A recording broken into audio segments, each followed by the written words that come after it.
자, 43장인데요.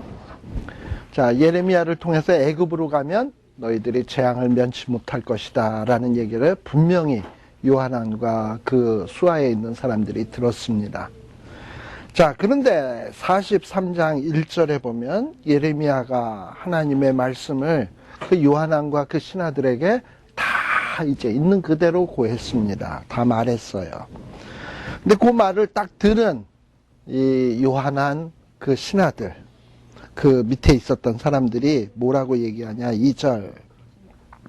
요하난과 및 모든 교만한 자가 예레미야에게 말하여 가로되 내가 거짓을 말하는도다. 그러니까 예레미야가 지금 있는 그대로 얘기하는데 얘네들은 자기네들이 듣기 싫은 말을 하니까 거짓말이라는 거야. 그러니까 설교를 들어도 자기에게 좋은 말만 해줘야 돼. 어떤 성도들은. 그리고 목사님이 좀 싫은 얘기하면 저분은 지금 말씀을 왜곡하고 있다고 막 얘기를 하는 거예요. 사실은 문제는 지금 자기에게 있는데. 지금 이러면서 예레미야의 말을 거짓을 말한다라고 얘기를 하는 거예요. 그리고 분명히 42장 아까 우리 6절에 얘기했죠. 그 하나님의 말씀이 좋든지 좋지 아니하든지 물러나고 청종하겠다 했으면 좋지 않아도 그렇습니까 하고 이래야지. 좋지 않으니까 뭐라 그러냐면 거짓말이다 이러고 얘기를 하는 거야. 그리고 이제 더 나아가서 3절에 예레미야 너는 내가 좀 믿는데 너는 거짓말할 사람은 아닌데 네가 아마 이렇게 얘기를 하는 거 보니 이 바룩이라는 놈이 너를 꼬드겨서 이렇게 된 거 아니겠냐 뭐 이러고 얘기를 하는 거예요. 그리고서는 4절에 보면 결국 어떻게 되냐. 요하난과 그 요하난 밑에 있었던 사람들이 여호와의 말씀을 청종치 아니하고 그러니까 청종치 않았다. 그리고 어떻게 했냐. 모든 사람들을 붙잡아 가지고 가는데 5절 6절이 뭐 길긴 했어도 뭐 이스라엘에 있는 모든 사람들 나머지 모든 사람들을 붙잡은 거예요. 근데 그 중에는 누구도 있냐. 6절 끝에 보면 선지자 예레미야도 있고 바룩까지 붙잡아 가지고 그리고 어디로 가냐. 애굽으로 가지 말라 그랬는데도 기어코 가는 거야. 그리고 애굽 땅에 들어가서 다바네스에 이르렀으니 그들이 여호와의 목소리를 청종치 아니함이 이러하였더라. 아까 느부사라단의 말을 다시 한번 기억해 둘 필요가 있어요. 이방인 군대 장관도 예루살렘에 임한 재앙을 보고서 뭐라고 얘기했냐. 하나님이 말씀하신 대로 되었다. 그리고 이런 말씀하신 대로 재앙이 임한 것은 뭐 때문이었다? 너희들이 하나님의 말씀을 듣지 않고 청종치 않았다. 이렇게 이방인도 분명히 이야기를 했었거든요. 그런데 지금은 이렇게 이미 쫄딱 한번 망한 경험을 했음에도 불구하고 요하난과 그 백성들은 그런 어떤 전철을 밟지 않기 위해서 우리는 하나님이 진짜 말씀이 우리에게 좋든지 좋지 않든지 순종해야 되겠다. 이런 모습을 보여야 되는데 참 그렇게 되기가 쉽지 않은가 봐요. 왜 그러냐. 오늘날에 우리도 성경 역사서를 쭉 보다 보면 하나님 앞에 청종했을 때 하나님의 말씀을 청종했을 때 청종치 않았을 때 결과를 너무 잘 알고 있잖아. 그리고 말로는 뭐라 그래? 하나님의 명령에 순종해야 된다. 하나님의 말씀은 좋든지 좋지 않든지 순종하는 것이 복이다. 뭐로? 말로는. 그런데 말로는 그래 놓고서는 또 어떨 때는 어떤 중요한 결정을 앞두고서는 기도해야 된다. 그리고 하나님의 말씀하시는 대로 따라야 된다 라고 얘기를 하지만 정작 하나님이 어떻게 하라 그랬는데 내게 싫으면 우리는 말로만 그랬지 순종 안 한다 이 말이에요. 전형적인 모습이 그게 누구냐면 요하난이에요. 그러니 이게 지금 대책이 안 서는 거지 진짜. 근데 이런 모습이 오늘날 저와 여러분에게도 비일비재하게 많더라 이 말이에요. 잡아가는데 안 끌려갈 수 있나? 예레미야가 뭔 힘 있나? 끌려가는 거예요. 예레미야를 인질로 끌고 가는 거예요. 그래가지고 예레미야는 어쩔 수 없이 애굽으로 끌려가요. 그리고 애굽에 끌려가서 예레미야는 결국은 애굽에서 돌아오지 못합니다. 그리고 애굽에서 죽습니다. 예레미야는요. 그러니까 예레미야도 참 그 인생이 험악한 인생을 보내는 분이지요. 근데 선지자들의 삶이라는 게 좀 그래요. 근데 사실 예레미야를 보십시오. 참 어떻게 보면 지금 언뜻 생각난 건데, 예레미야는 어떠했냐?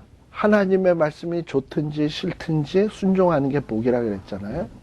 예레미야는 하나님이 선지자 하라 그러니까 예레미야는 나 아이인데 못하겠는데. 그런데 결국은 예레미야는 어떻게 했습니까? 자기는 싫어도 하나님이 하라 그러니 했지요. 그러니까 이게 참다운 주의 종이 가는 길이에요.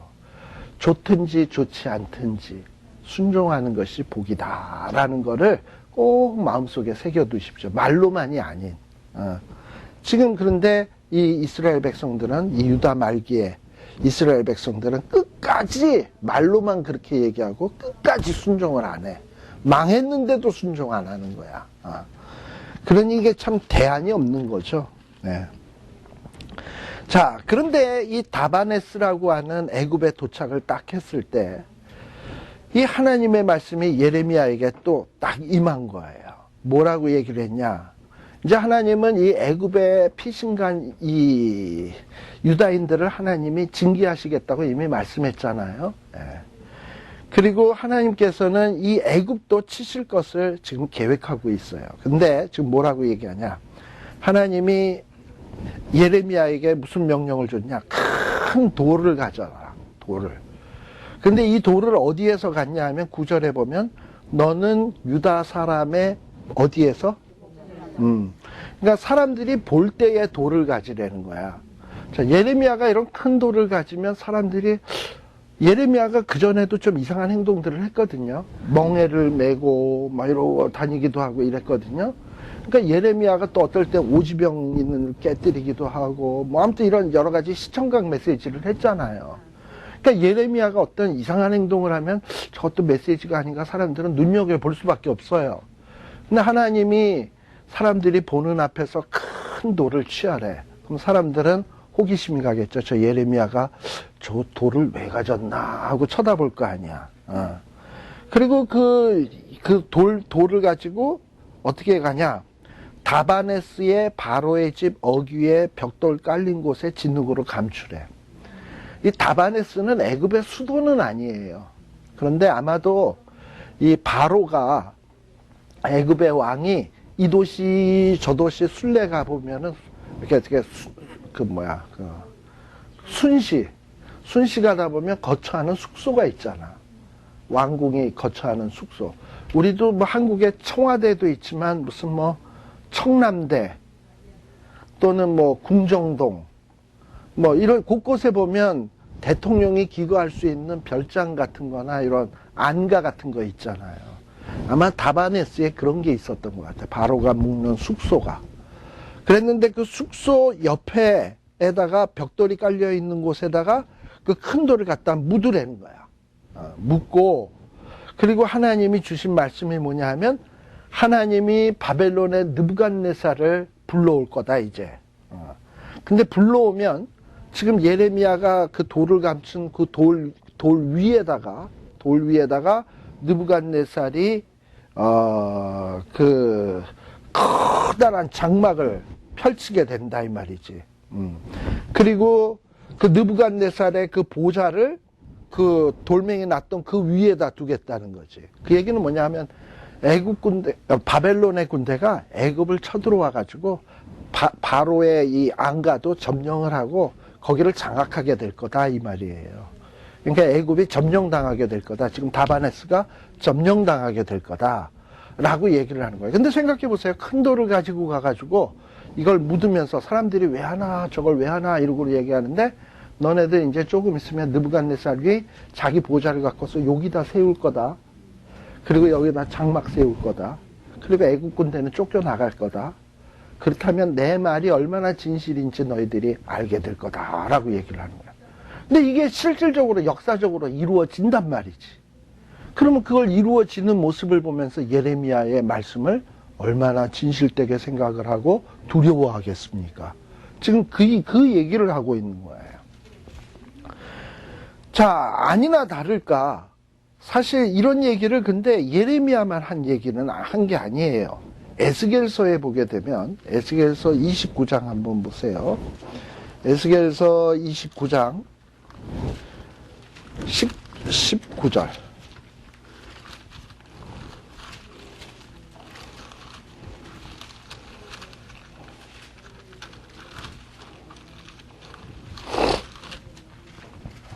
에스겔서 29장 19절. 29장 19절.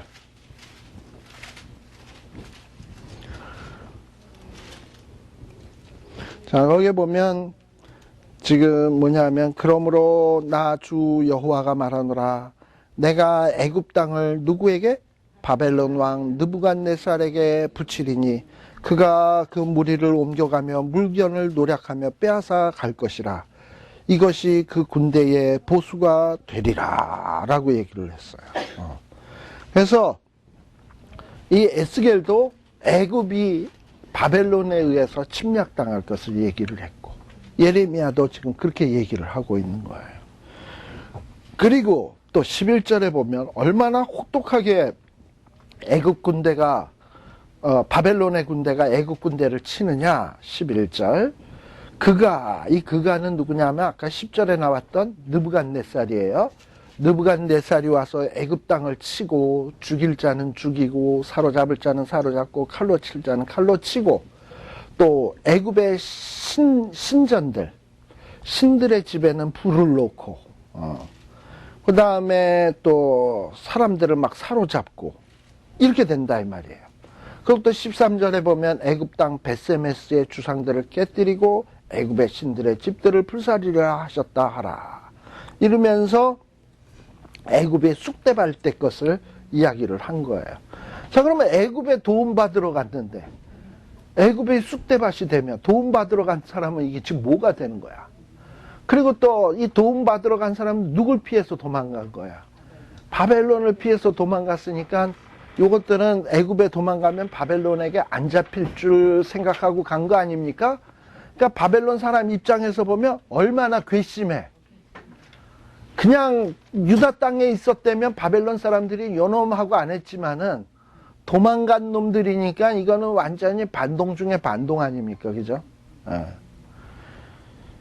저희 아버님이요. 저희 할아버지가 목사님이고 저희 아버님이 학교 선생을 했어요. 이북에서. 그러다 보니까 이북이 공산화된 다음에 아주 저희 아버님이 반동 중에 반동이 돼버린 거예요. 일본에서 공부했죠. 일본에서 공부했다라는 이유만으로 친일파죠. 그런데다가 또 목사 아들이죠. 아주 사상이 불온한 집안에서 태어났죠. 그런데다가 또 선생했죠. 아주 인텔리겐치아 해가지고 지식인층이죠. 그래가지고 아주 그냥 그렇게 되다 보니까 또 거기에다가 또 6.25가 터지고 정말 계속 핍박을 받다가 그러다가 유엔군이 인천 상륙작전 딱 하고서 막 북으로 올라왔잖아요. 그때 또 미군들이 올라올 때 미군들 통역해 줄 만한 사람이 없어서 저희 아버님이 또 미군 통역했죠. 미군 앞잡이 노릇했죠. 그런데 중공군이 또 밀고 내려왔잖아. 또 일이 또 누가 그렇게 될 줄 알았나. 중공군이 또 내려오죠. 그러니까 이제 우리 아버님은 죽은 목숨이 되는 거예요. 그래가지고 저희 어머님이 우리 아버님을 등 떠밀어 가지고 우리가 다 같이 피난을 못 가니까 왜 그러냐면 그때 저희 아버님, 저희 어머님 밑으로 애가 셋이 있고 위로는 또 시어머니가 있었거든.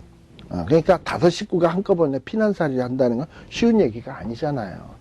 그러니까 우리 어머님이 당신이 가면 된다. 그래서 당신은 도망가라. 그래가지고 149대 때 진남포, 지금 남포죠. 남포에서 배 타고 우리 아버님은 149대 때 남한으로 월남하셨습니다. 그리고 이제 우리 어머님 홀로 이북에서 한 3년을 홀로 지내게 되는 겁니다. 근데 이렇게 남편이 남한으로 도망을 가니까 이거 완전히 반동 집안이거든. 그래가지고 저희 어머님을 정치보위부, 그러니까 지금으로 치면 안기부나 뭐 중앙정보부쯤 되겠지, 이런 데서 부른 거예요. 우리 어머님을 불러가지고 네가 사주해서 보낸 거지 해가지고 이제 처단을 하려고. 우리 어머님은 사실은 우리 어머님이 사주해서 간 거잖아, 사실은. 근데 이제 그걸 가서 또 있는 그대로 말할 수는 없고, 그래가지고 뭐 이게 지금 뭐 가슴은 두근두근하고 이러는데, 그 정치보위부가 딱 가서 이렇게 부들부들 떨고 있는데 이렇게 보니까는 낯익은 사람이 있더라는 거예요. 우리 아버님이 선생을 했거든. 근데 선생이 하실 때 제자였던 사람이 눈에 보이는 거야. 아마 제자이면서 집에 와서 밥이라도 몇 끼 먹고 갔는지, 우리 어머니 보니까 저거 제자네 이래가지고, 근데 뭐 꽤 높은 사람 같더라는 거야. 그래가지고 그분한테 가서 내가 여사모사해서 왔는데 이거 어떻게 하면 좋으냐고 그랬더니, 사모님 이렇게 부르더니만 딴소리 아무것도 하지 말고 그냥 뭐 선생님한테는 죄송합니다마는 선생님 욕을 바가지로 하십시오, 그렇게 얘기를 해주더래요. 그래야 삽니다. 그래가지고 이제 저희 어머님이 신문을 받을 때 그 인간이 인간이냐, 아새끼 버리고 어머니 버리고 다 버리고 지 혼자 살겠다고 도망간 놈이 인간이냐, 그건 나가서 뭐 어떻게 돼야 된다. 근데 그 말을 하면서 왜 이렇게 서러운지 눈물을 펑펑 흘리면서 이러고서는 막 얘기를 해대니까 신문하던 사람들이 다 은혜를 받은 거야, 거기서. 그래가지고 은혜를 받고서는 저희 어머님의 등을 툭툭 두드리면서, 이보라우, 어디 힘든 일 있으면 우리에게 찾아오라우. 이러고서는 오히려 힘든 일 있으면 찾아오라 그러고, 우리 도와줄 일 있으면 부탁하라 그러고, 그리고 그런 종갓 나이 새끼는 날래 잊어버리라우. 그러고서는 우리 어머님이 풀려났다는 거 아닙니까? 그러니까 그렇게 자기 살겠다고 도망간 사람은 얼마나 미워하는지 그거 알잖아요. 그러니까는 바벨론 입장에서도 보면 그냥 유다 땅에 진득하게 있으면 될 것을 촐싹거리더니만 애굽까지 내려갔는데, 바벨론 군대가 애굽까지 내려갔는데 그놈 거기 있다 그러면 얼마나 밉겠어, 그죠? 그러니까 지금 이렇게 되니까는 결국은 아까 예레미야에 얘기했던 식으로 너희는 칼로 망한다, 칼로 안 망하면 연병으로 망한다, 재앙으로 망한다, 어찌됐건 하나님의 칼날을 피할 수가 없다라는 거예요. 그러니까 우리의 살 길은 뭐냐? 하나님의 말씀대로 사는 것, 순종하는 것. 근데 어떨 때는 하나님의 말씀대로 순종하는 것이 굉장히 불합리하고 이해가 안 되고 그 길은 딱 죽을 길이고 내가 생각한 길이 살 길처럼 보여질 수 있어요. 그래도 우리는 어찌해야 되냐? 암만 이 길이 죽일 것 같아도 하나님의 뜻대로 자기 뜻을 꺾을 때가 이게 사는 길이에요. 우리 이사야 55장 잠깐 한번 보십시다. 이사야 55장에 보시게 되면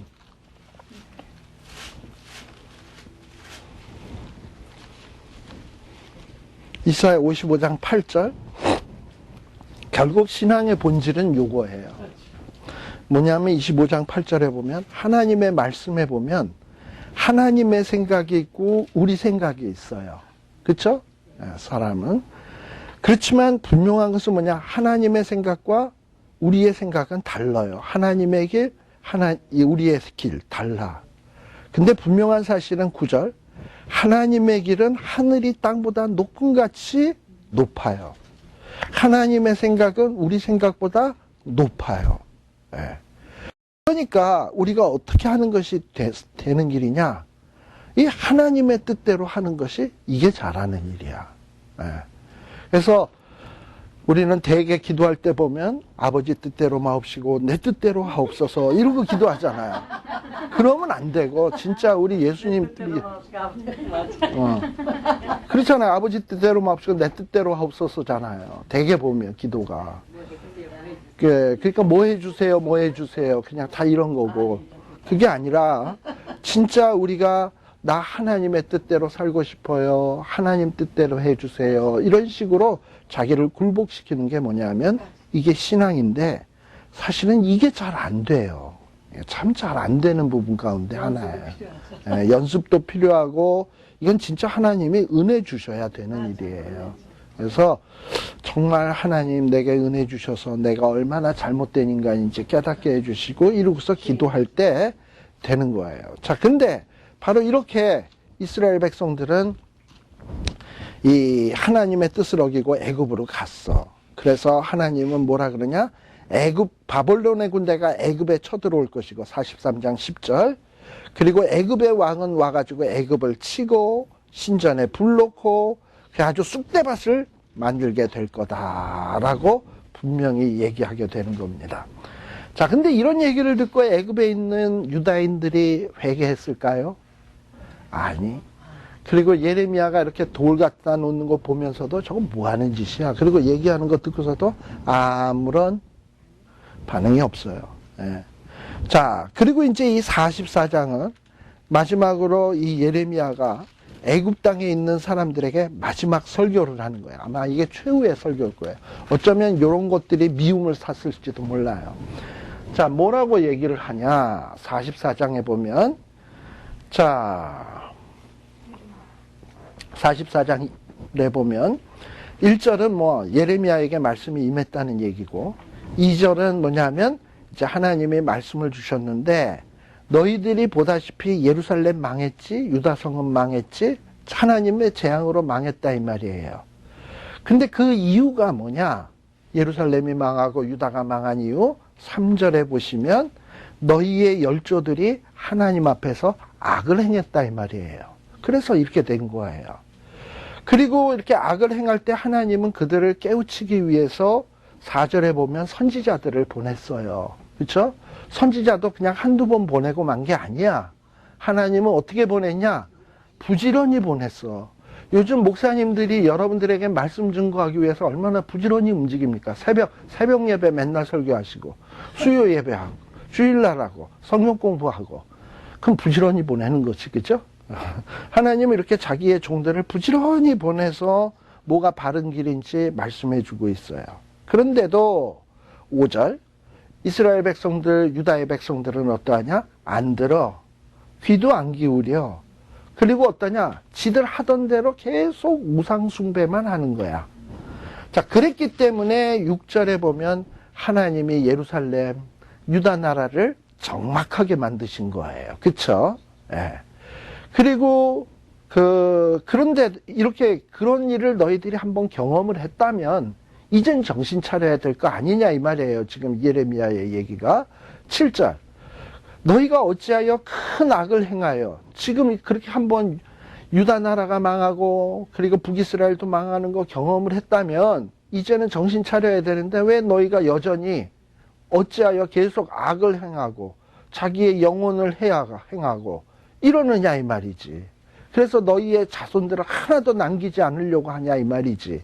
자, 그러면 지금 이스라엘 백성들이 하고 있는 잘못된 짓이 뭐냐? 8절에 보면 애굽에 와서까지 뭘 하고 있냐? 유다인들이 다른 신들에게 분향하고 그러고 있다 이 말이죠. 우상 숭배를 또 해 와서도.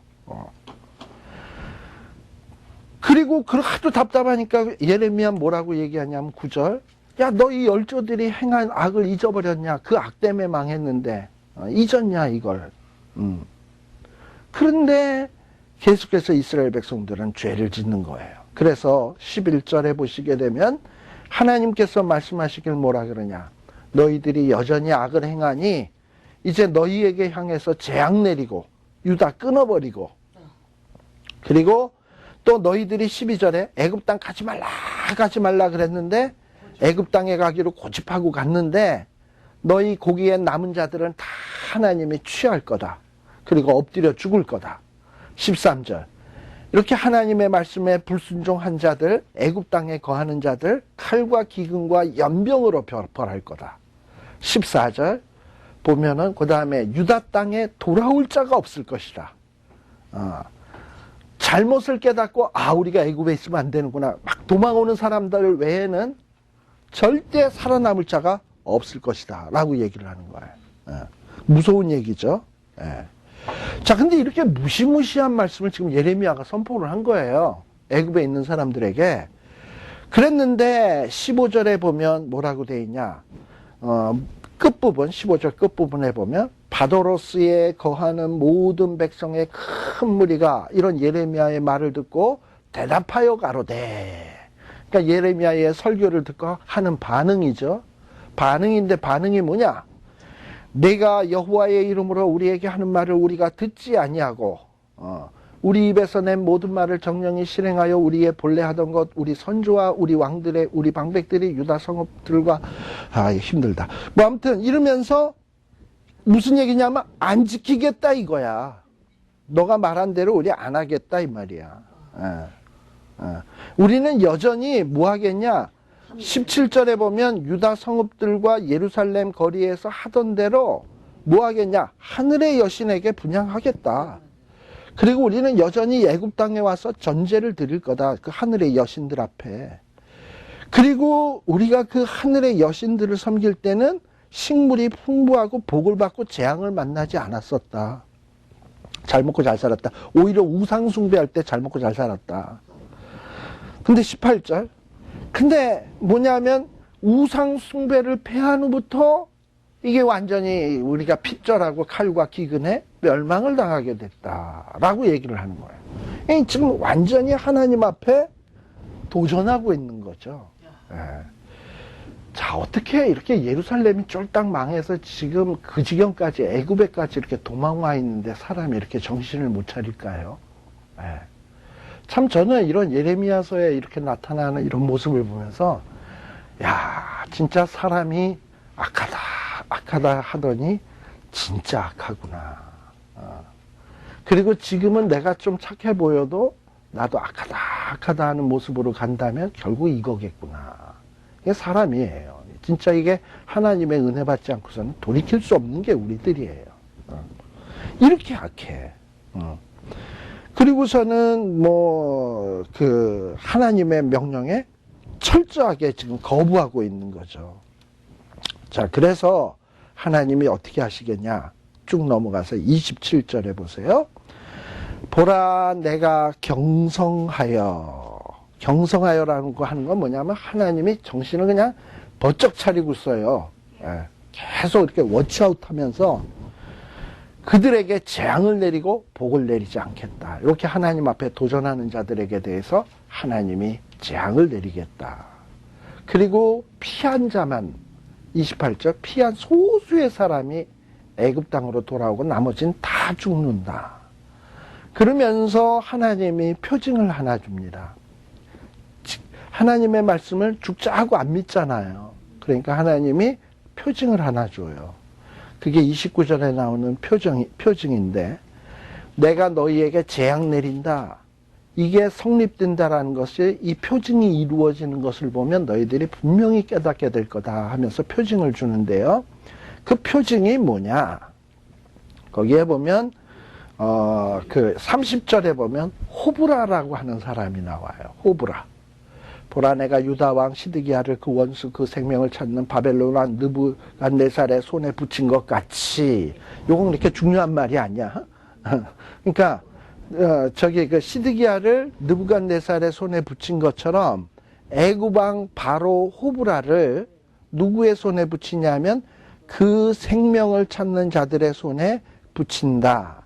아마도 당시 이 유다 백성들이 애굽으로 갔을 때 호브라라고 하는 사람이 왕이었던 것 같아. 바로의 이름이 호브라였던 것 같아요. 근데 이 호브라라고 하는 사람이 어떻게 되느냐? 호브라의 생명을 찾는 자의 손에 붙여져서 죽임당한다라는 얘기예요. 그럼 여기서 생명을 찾는 자가 누구냐 하면 느부갓네살은 아니야. 그래서 이걸 느부갓네살이라고 얘기하지 않았어요. 그냥 생명을 찾는 자의 손이라고 돼 있어요. 그래서 요 일이 이루어지는 것을 보면 하나님이 너희에게 분명히 재앙 내릴 것을 너희들이 알아야 된다라는 거예요. 근데 요 말을 한 다음서부터 불과 몇 년 안 되어 가지고 이 호브라라고 하는 사람이 전쟁에 나갔거든요. 리비아라고 하는 나라.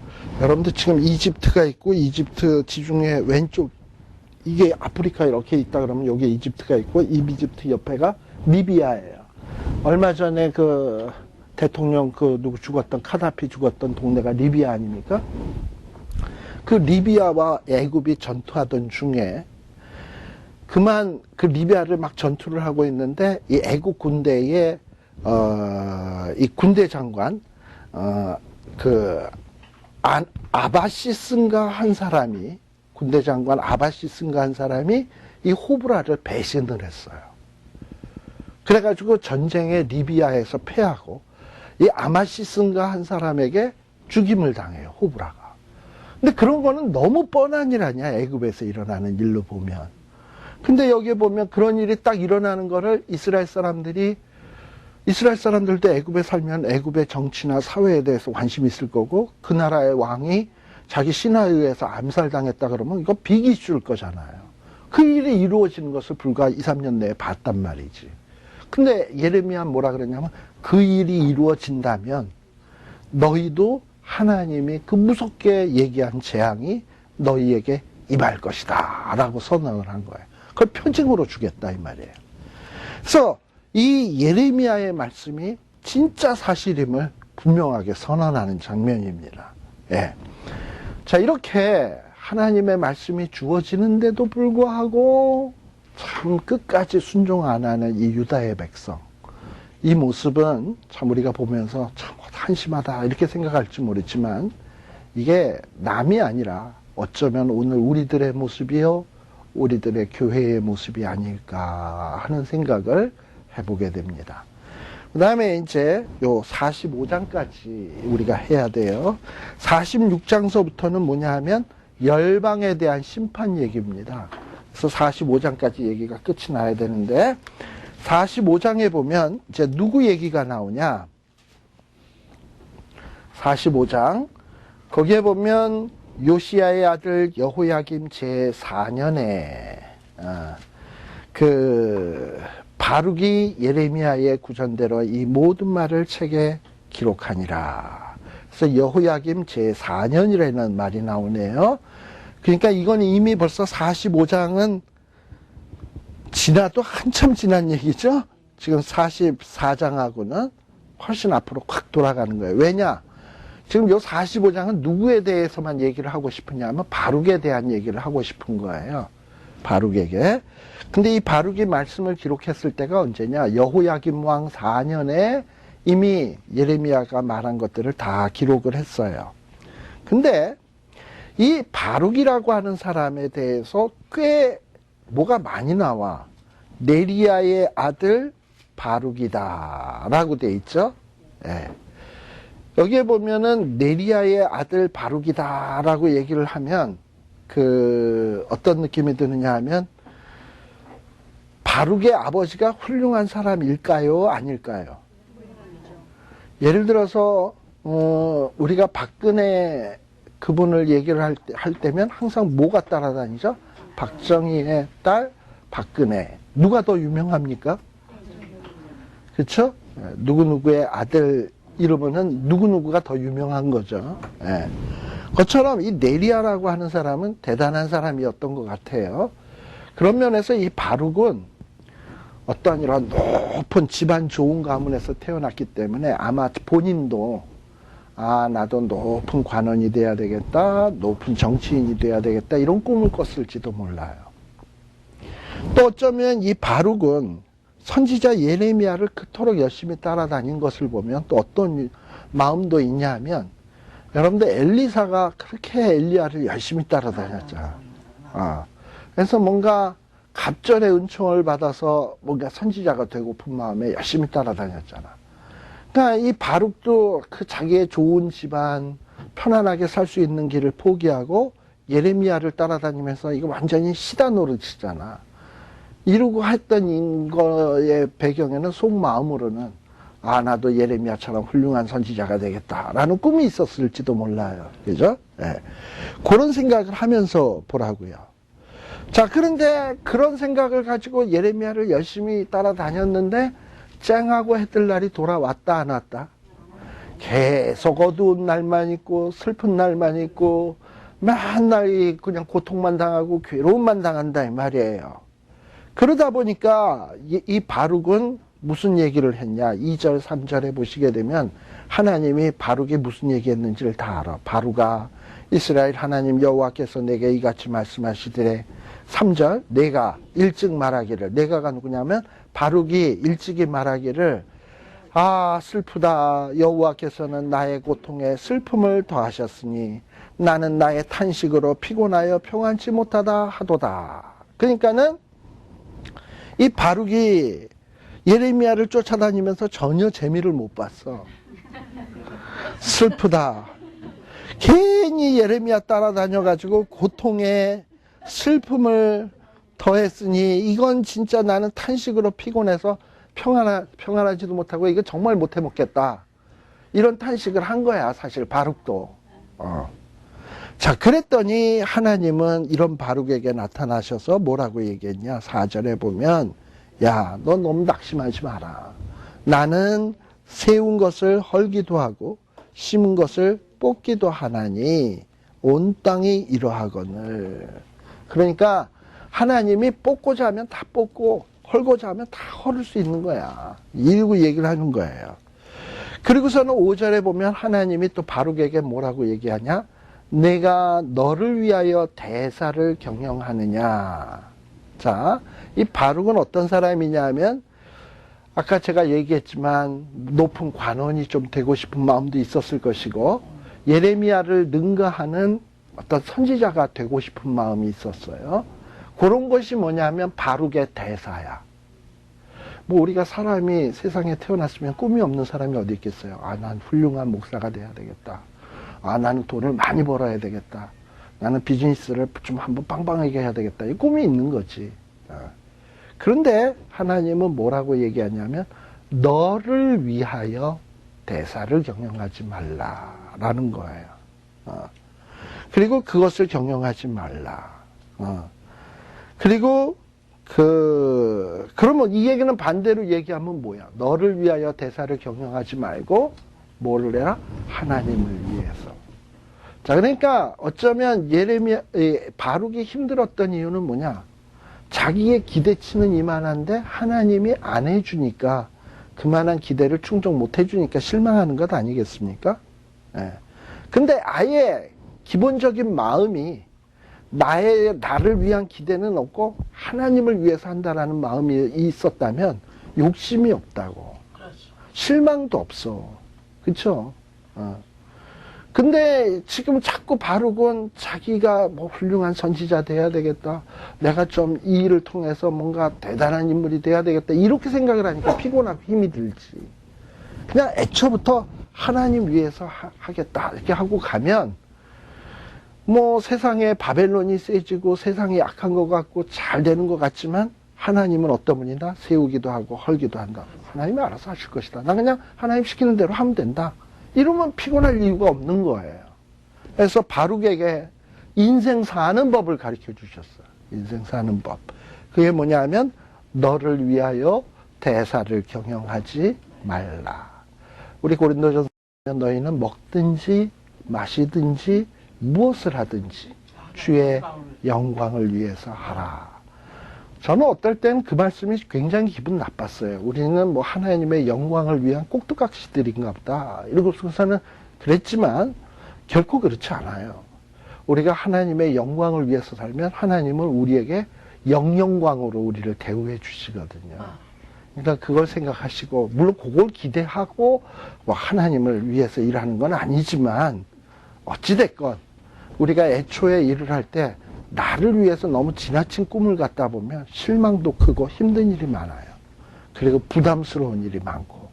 그러니까 하나님 앞에 모든 것을 다 내려놓으세요. 그리고 하나님을 위하여 간다. 이러고서 이렇게 가면 돼. 근데 아마 이 바룩이라는 사람도 참 예레미야를 열심히 쫓아다니면서 충성스러운 사람이긴 했지만 참 힘들고 고달프게 따라갔던 것 같아요. 오늘날의 교역자들 또는 부교역자들 참 뺑뺑이 돌고 참 힘들게 일을 하죠. 그러면서들 아 슬프다, 아 고단하다, 아 피곤하다. 그럴 때 우리 하나님이 턱 나타나서 야 너를 위하여 대사를 경영하지 말라. 그러니까 너를 위해서 하지 말고 하나님을 위해서 한다 그런다면 그런 피곤함이 없는 거예요. 근데 다 자기를 위해서 하려다 보니까 이게 안 되니까 속상하고 답답한 거지. 네. 자, 그래서 다음 시간에는 이제 이 46장에서부터 마지막 52장까지인데요. 마지막 52장은요, 열왕기랑 거의 내용이 똑같습니다. 열왕기 하 마지막 장 마지막 절과 거의 내용이 똑같고요. 52장은. 그러니까 거의 예레미야서는 어디까지라고 봐야 되냐면 51장까지라고 봐야 돼요. 52장은 열왕기랑 거의 내용이 같아요. 그래서 어쨌든 다음 시간에는 요 46장에서부터 예레미야 한 51장까지, 52장까지 다음 시간에 또 우리 공부하도록 하겠습니다. 자, 같이 기도드리겠습니다. 하나님 아버지 감사합니다. 참 바른 신앙생활 한다라는 게 말로는 쉽지만 실제로 그렇게 살기는 얼마나 힘들고 어려운지요. 우리가 이 성경에 나타나는 여러 인물들을 통해서 다시 한번 확인하게 되었습니다. 하나님 아버지, 내 힘으로 너무 지나치게 대사를 경영하는데 마음 두지 말게 하여 주시고, 참으로 우리의 마음속에 먹든지 마시든지 무엇하든지 하나님의 영광을 위하여 하며 그 영광을 함께 즐거워하는 마음으로 살아가는 저희들 되게 하여 주시옵시고, 정말 말로만의 신앙이 아니오라. 설사 말은 적게 한다 하더라도 우리의 마음에 깨달은 바대로 실천하고 행하는 이런 신앙인의 삶이 되게 하여 주시옵소서.